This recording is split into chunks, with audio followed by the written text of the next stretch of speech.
ऐश्वर्य धन संपत्ति वो अपने ऐश्वर्य में ही डूब जाते हैं और देहत्याग के बाद ईशान जीवन में बेचारे भटक जाते हैं। हमें उनका भी दुख हो रहा है। ये धरती पर कितने ईशान जीवन में आपने घूम रहे हैं, तड़प रहे हैं। वो अपने परिवार के पास से साधने अपने मांगते तुम्हें मालूम है तुम लोग जो साधना कर रहे हो इस पवित्र भूमि में, उससे तुम्हारे पितरों को भी मुक्ति मिल जाती है। समझे? जब परिवार का एक आदमी भी अच्छी तरह साधना करके पुण्य प्राप्त कर लेता है तो इस उनके प्रवचन के सभी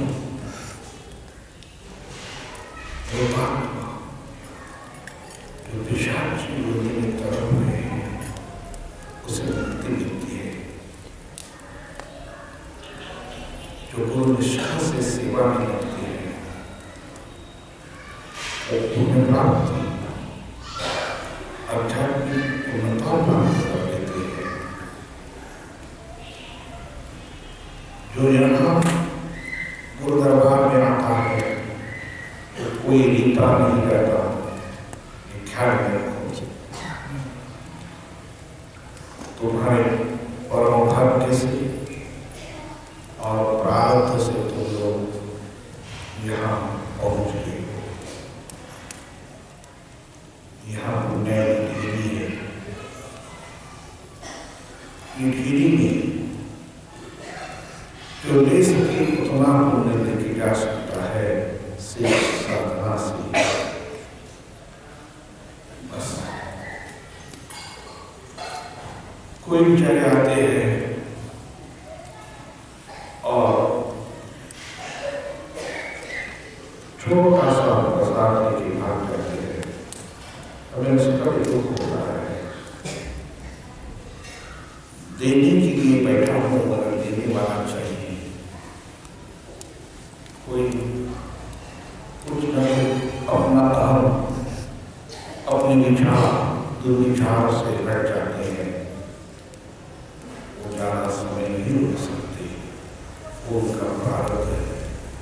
जो प्रारब्ध से मिले उतना ही पुण्य मिल जाता है मगर वो दुखी होता है ताकि उस पुण्य से वो ना खुद मुक्ति पाता है ना अपने परिवार के मुतात्मा को कर सकता है।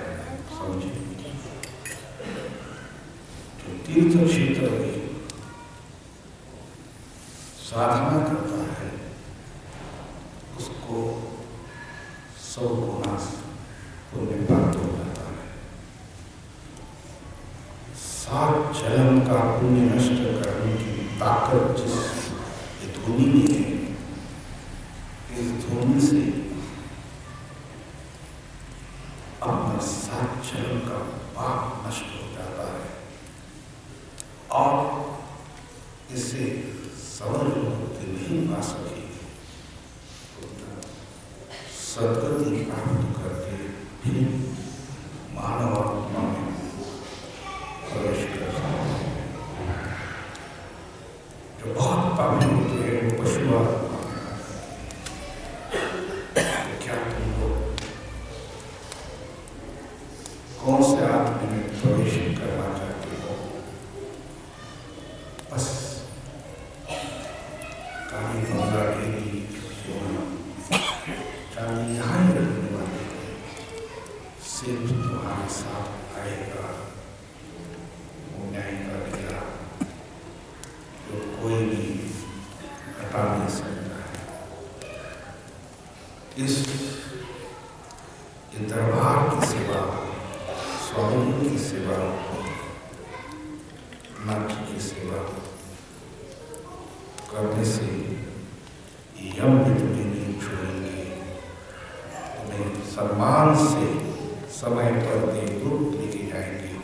ऐसा ही साधना है। जिस धरती पर तुम जन्म लिया है, इस धरती का विद्यमान है, उसे भी तुम्हारे लिए से रोक प्राणियों को, आत्मा को हो गया, शरीर को, धरती को इसकी वंचना, नियति के लिए कठोर है, वो धरती को भी नहीं छोड़ती। इसलिए नियति को काबू करने के लिए तुम्हारे सदगुरु का अनुग्रह साधना करना है। उससे नियति को भी रुकाने की ताकत पुण्य से होती है। समझे? प्रलय अग्नि की ताप,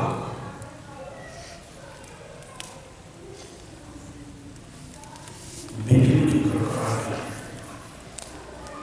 और बादल की तकलीफें, जल में ये धरती नहीं बनती है, तभी ये धरती को कितना दुख होता है। क्या उन्हें भी कुछ न कुछ सोचना पड़ता है। इसलिए नियति को, कठोर नियति को रोकने के लिए सहयोग की भूमिकाएं काम रहती है। आदिनाथ का प्रभु रात बचता है और संयम शांति से वो ये धरती को काबू करने का प्रयत्न करता है। मगर उस समय ऐसा हो जाता है कि डबरू को भी बहुत बड़ी ताकत से नियत खींचती है। समझे? इसलिए सहयोग की पुण्याई, जिस विश्व में पुण्याई प्राप्त हो जाती है, वो सभी शिव की झोली में पड़ती है और उससे नियति को काबू किया जाता है। समझे? इतनी ताकत तुम्हारे साधना में है, होमा में है,